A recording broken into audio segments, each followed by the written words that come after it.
भाई साहब, लगा नहीं था कि ये होगा। हाँ माना आदि पुरुष के वीएफएक्स थोड़े से खराब थे, पर कुछ वीएफएक्स डिटेल तो नेक्स्ट लेवल थी। और हाँ, मैं तुम्हें बता दूं, आदि पुरुष के फाइनल ट्रेलर में बहुत कुछ छिपाया जा रहा है, जैसे कि रावण का लुक, ओरिजिनल स्टोरी और न जाने कितना कुछ। ऐसे ही जब मैंने आदि पुरुष के फाइनल ट्रेलर को 0.25x स्पीड में देखा तो मुझे 18 ऐसी डिटेल्स मिली जो कि गारंटीड तुमने मिस कर दी होंगी। डिटेल नंबर 1, ट्रेलर के शुरुआत में रावण साधु के बेस में आकर सीता माता को लक्ष्मण रेखा से बाहर बुला लेता है, जिसके बाद अगर तुम नोटिस करोगे तो यहाँ पर काले कलर की जड़ जो है वो सीता माता को जकड़ रही है। और अगले ही सीन में हम देख सकते हैं कि रावण उनको बिना छुए लेके जा रहा होता है। तुम्हें पता है क्यों? क्योंकि नल कुबेर से रावण को श्राप मिला हुआ था कि वो किसी भी लेडी को टच नहीं कर सकता बिना उनकी सहमति के। एंड ऑल थैंक्स टू आदि पुरुष की टीम, उन्होंने इस बात का पूरा ध्यान रखा। डिटेल नंबर 2, ये डिटेल मैंने अपनी पिछली वीडियो में बताई थी वैसे, पर मुझे ये काफी अच्छी लगती है विजुअल्स की वजह से, तो मैं दोबारा बता देता हूँ। जब सीता माता लक्ष्मण रेखा क्रॉस करके रावण के पास जा रही होती है तो यहाँ पर जो उसका ग्राफिकल रिप्रेजेंटेशन है वो काफी कूल है। उसके अलावा अगर तुम यहाँ पर गौर दोगे तो हमें इस फ्रेम में स्वास्तिक दिख जाएगा। स्वास्तिक ज्यादातर हिंदुओं की पूजा में यूज होता है। डिटेल नंबर 3, तुम्हें ये तो पता होगा कि रावण कितना बड़ा शिव भक्त था और शिव जी को जो रिप्रेजेंट करने का कलर होता है वो होता है ब्लू। तो ट्रेलर की स्टार्टिंग में इस सीन में जहाँ पर रावण खड़ा होता है वहाँ पर तुम इसकी आंखों में गौर दोगे तो इसकी आंख तुम्हें नॉर्मल दिखाई देगी, मगर जब रावण सीता माता को पकड़ के ले जा रहा होता है तो इसकी आंख ब्लू हो जाती है, जिसका मतलब है कि वो अपने असली रूप में आ गया। इसकी ये नीली आंख हमने पिछले ट्रेलर और टीजर्स में देखी भी है। डिटेल नंबर 4, इस सीन में जो ये गिद्ध दिख रहा है ये एक्चुअली में जटायु है और यहाँ पर इसका पर कटा हुआ है। जब रावण सीता माता को लेके जा रहा होता है तो जटायु ने उनका पीछा किया था सीता माता को बचाने के लिए, जिस दौरान रावण ने जटायु का पर काट दिया था। डिटेल नंबर 5, इस फ्रेम को देखते ही मेरे मुंह से निकला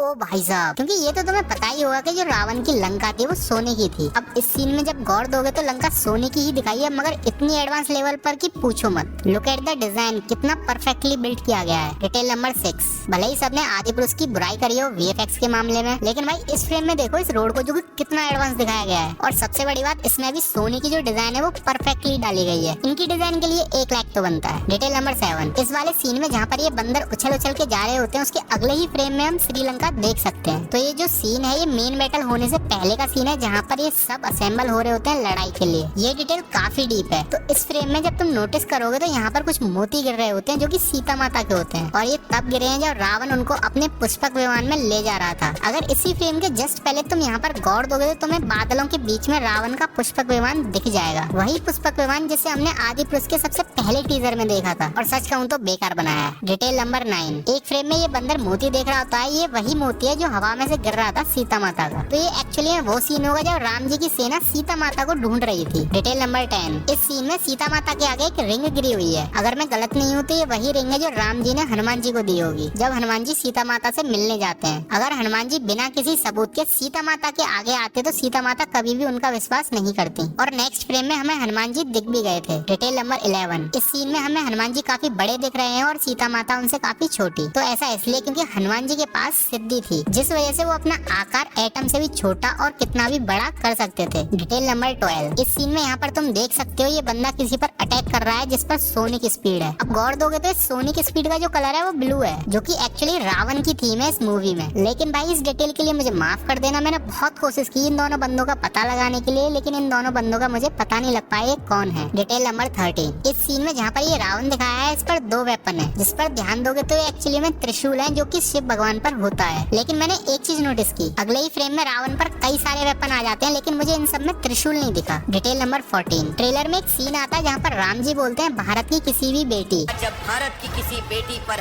तो ये एक्चुअली में एक मिस्टेक थी भी और नहीं भी, क्योंकि रामायण के टाइम पर भारत को भारत नहीं आर्यवर्त कहा जाता था। लेकिन अगर मूवी के मेकर्स भारत की जगह आर्यवर्त कर देते तो शायद इंडियन ऑडियंस को कंफ्यूजन हो जाती, इसीलिए तो मैंने कहा ये मिस्टेक थी भी और नहीं भी। डिटेल नंबर 15, ट्रेलर के स्टार्टिंग में हमें सीता माता के गले में एक मोतियों का हार दिखा था, लेकिन ट्रेलर के एंड में वो हार गायब था। तो जब रावण सीता माता को लेके जा रहा होता है तो सीता माता धीरे धीरे करके उन मोतियों में गिराती हैं ताकि राम जी को उनकी लोकेशन पता लग जाए, जिस मोती को हमने 20 ट्रेलर में इस बंदर के हाथ में देखा भी था। डिटेल नंबर 16, आदि पुरुष का जो सबसे पहला टीजर आया था वो काफी डिसअपॉइंटिंग था। उसके वीएफएक्स की वजह से उसे काफी क्रिटिसाइज किया गया था, जैसे कि ये वाला सीन जहाँ पर रावण जा रहा होता है, यही सेम सीन हम फाइनल ट्रेलर में देख सकते हैं, जहाँ पर हम जूम करके देखेंगे तो हमें रावण भी दिख जाएगा। पर कितना चेंज है दोनों के वीएफएक्स में। डिटेल नंबर 17, आदि पुरुष के सबसे पहले टीजर में पहली बार जब हमें रावण का लुक दिखाता तो हमें बिल्कुल भी पसंद नहीं आया था, और उस रावण के लुक को बहुत ज्यादा ट्रोल भी मिला था, जिसके बाद हमें रावण का प्रॉपर लुक किसी भी टीजर या ट्रेलर में नहीं दिखाया गया। ऑडियंस को ये फील होने लगा शायद रावण रावण का लुक वीएफएक्स के द्वारा चेंज कर रहे हो, जैसे सुपरमैन का किया गया था जस्टिस लीग में। पर इस सीन में जहाँ पर रावण थॉर की तरह एंट्री मार रहा होता है, यहाँ जब मैंने जूम करके गौर से देखा तो मुझे रावण का वही पुराना वाला लुक दिख गया जिसमें कोई भी चेंजेस नहीं किए गए। Detail number 18। तो मैंने पिछली आदि पुरुष वाली वीडियो में कहा था इस सीन में जो रावण के बगल में रखा है वो कांवर है, जिसे लोग गंगा जी से लेकर आते हैं। पर लोगों ने मुझे कमेंट में बताया कि ये रावण वीणा है, तो आई एम सॉरी उस मिस्टेक के लिए। बाकी वीडियो बनाने में काफी मेहनत लगी है, scripting and writing, recording, video editing and thumbnail editing. तो भाई एक लाइक और एक कमेंट करो ना कि तुम्हें वीडियो कैसी लगी और तुम्हें कौन सी डिटेल सबसे ज्यादा पसंद आई। बाकी ऐसी हिडन डिटेल्स की और भी ज्यादा वीडियोस देखने के लिए चैनल को सब्सक्राइब कर लेना। तब तक के लिए मिलते हैं अगली किसी वीडियो में। Tata bye bye.